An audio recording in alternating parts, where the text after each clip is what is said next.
जी, आज cipher case की समाअत थी और इसमें आपने देखा कि पहले तो प्रोसिक्यूशन ने बहाना बनाया सुप्रीम कोर्ट का, लेकिन हमारी तरफ से जब बाकायदा तौर पर कोर्ट को जो है इंसिस्ट किया गया तो कोर्ट ने जब टाइम रखा तो वो शुक्र है टाइम पिक के ऊपर एक बंदा आ गया और फिर थोड़ी देर बाद दूसरा बंदा आ गया और फिर तीसरा, और फिर वो सारा सेटअप उन्होंने कंप्लीट कर लिया।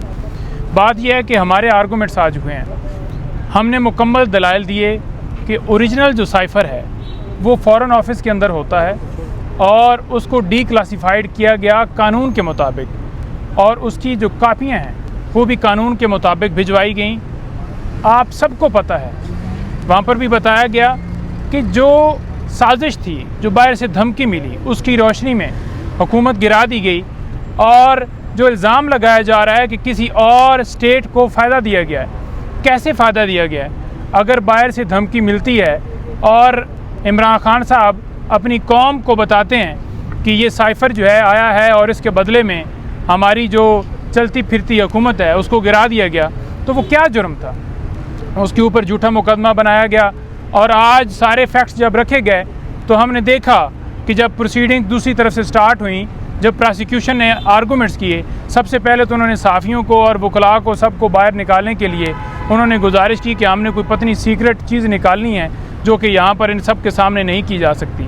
हम भी बड़ा शौक देख के पता नहीं क्या ओरिजिनल साइफ़र लेके आ गए हैं। जब समाज शुरू हुई है तो उन्होंने जो हमने देखा कि जो कानून पढ़ रहे थे, जो वो कानून का हवाला दे रहे थे, उस कानून को वो बताना ही नहीं चाह रहे थे कि ये कौन सा कानून है।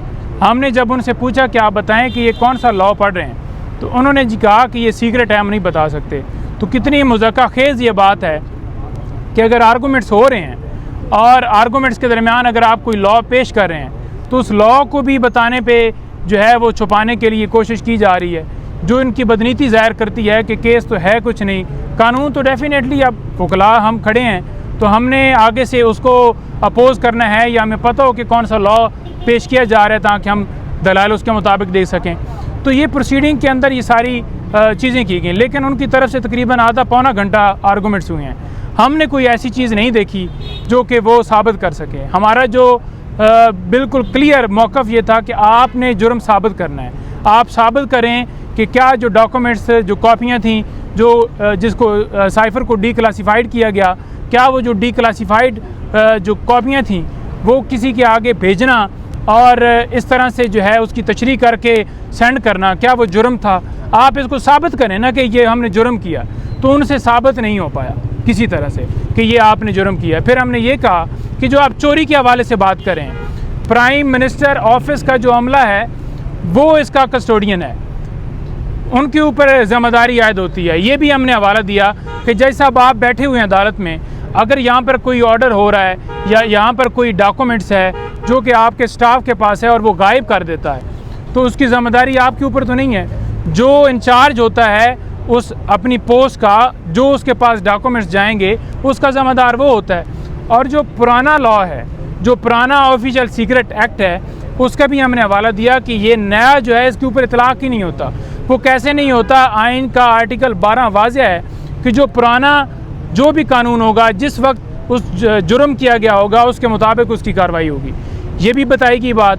लेकिन हमने ये देखा कि किसी तरह से वो साबित नहीं कर पाए, और जो वो उन्होंने दफ़ात लगाई चोरी के हवाले से, वो भी वो साबित नहीं कर पाए कि कोई खान साहब ने कोई वीडियो पेश कर सकें या कोई ऐसी एविडेंस। और जो रोल है प्रिंसिपल सेक्रेटरी का आज़म खान का इस FIR के अंदर, हमने वो भी पूछा कि जब उनका रोल डाला गया है कि वो सारा कर रहे हैं, तो क्या उन्होंने कोई बेल ली है? क्या उन्होंने कोई किसी जगह के ऊपर आपने कोई जो इंक्वायरी कर रहे थे उसमें कहीं पे आपने उनको डाला है?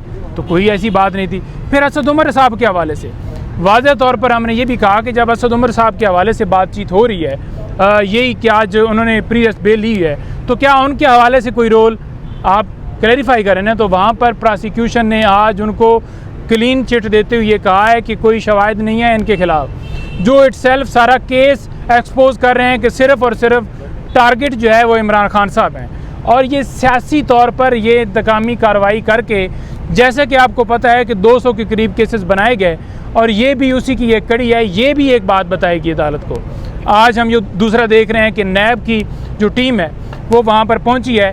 तो बेसिकली एक केस में ज़मानत होने लगती है तो ये कोशिश करते हैं कि दूसरा केस उठाया जाए, दूसरे केस में उनकी गिरफ्तारी डाल दी जाए, जो कि गैर कानूनी है कि जब बंदा एक केस में गिरफ़्तार हो तो दूसरे केस में गिरफ़्तारी नहीं डाली जा सकती।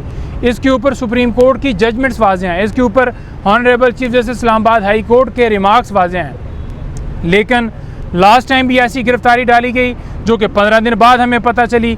आज अगर ऐसा काम ये करते हैं तो वो बिल्कुल गैर कानूनी होगा। जी, कोई सवाल? सर, क्या इन जजेस के